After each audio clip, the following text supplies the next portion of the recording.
Nagbabalik ni Chef Raymar, tandaan lang na kapag medyo naninikit na yung ating peanut sauce sa ating kaldero, ay lalagyan nyo lang ng tubig mula doon sa pinakuluan natin na ating buntot at tuwalya. Medyo malambot na ba, Chef?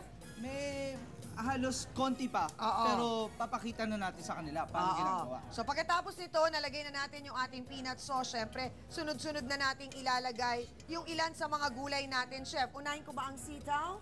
Sige, Chang.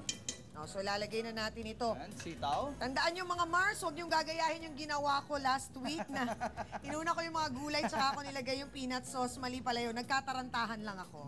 Ayan, so dahil nga kare-kare, kailangan meron tong mani para mainam sa ating mga buto-buto. So pagkatapos ng ating sitaw, pwede mo na isunod ngayon ang yung talong. Dahil may katagalan ng bahagyang lutuin yan. Oo, so talong. Yan. Masarap to, maraming gulay. Talagang patok na patok to pang weekend. At syempre, alam naman natin na ang mani ay may calcium at ito'y magaling para sa ating mga arthritis. Naku, ayoko yung sakit na yan. So, Yan. eto na. Ang pagkain po ng mani, merong 1 ounce. Ano bang nakalagay? Katumbas po ng 2 kutsara ng peanut butter. So, ilalagay na natin din ang puso ng saging. Kasya pa ba, Chef? Medyo sisiksikin natin ang gulay para talagang masarap. Mga misis, pagka napapansin nyo, parang masyado na siyang lumalapot. Lumalapot. Dagdagan nyo lang nung tinatawag natin kado, yung tubig natin dito, ng ating pinagkukuluan, para lang lumabnaw siya ng konti. At nabalitaan din namin, mga Mars, na isa pala talaga itong kare-kare sa mga paborito din ni Tito Dolphy.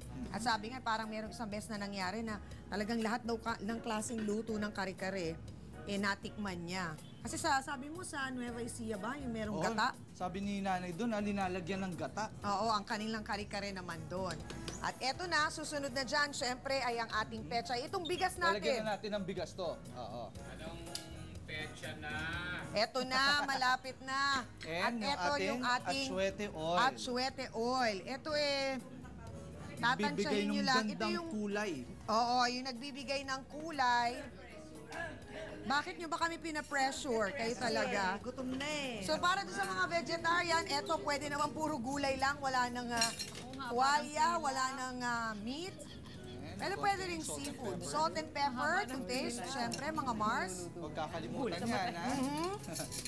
At pwede nyo rin lagyan ito ng fresh na mani na dinikdik kung gusto nyo. Sa dulo, Bukod no? dun sa Maganda peanut rin. Parang sauce. preparation. Yes. So, ang ating magiging yummy kare-kare, syempre, pagkalagay ng pechay, ayun, ang ating Kanina pa yan. Ayun, ang bilis naman pala eh. Go, shalala. Sa inyong buong pamilya. Eto na ang rice. Oh, sige, go. Ano ba ang hatol ng taong bayan? Para mahatulan na natin. Naku, Cheryl Cosim, wala ka ngayon. May kanin pa naman. Oo nga, pinagandaan namin yan. Oh, sige nga. Tagal ni Chang magluto.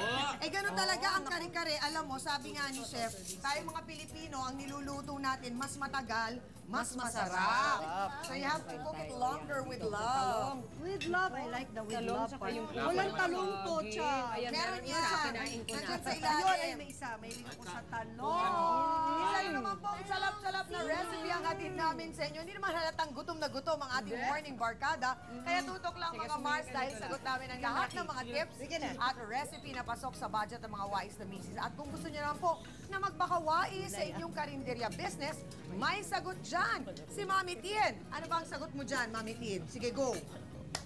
Oh, marami na nga ho ang naglabasang negosyo, kaya dapat marunong na rin tayong makipagsabayan. Gaya na lang ng ating kumaring si Jennifer. Sige, kain na.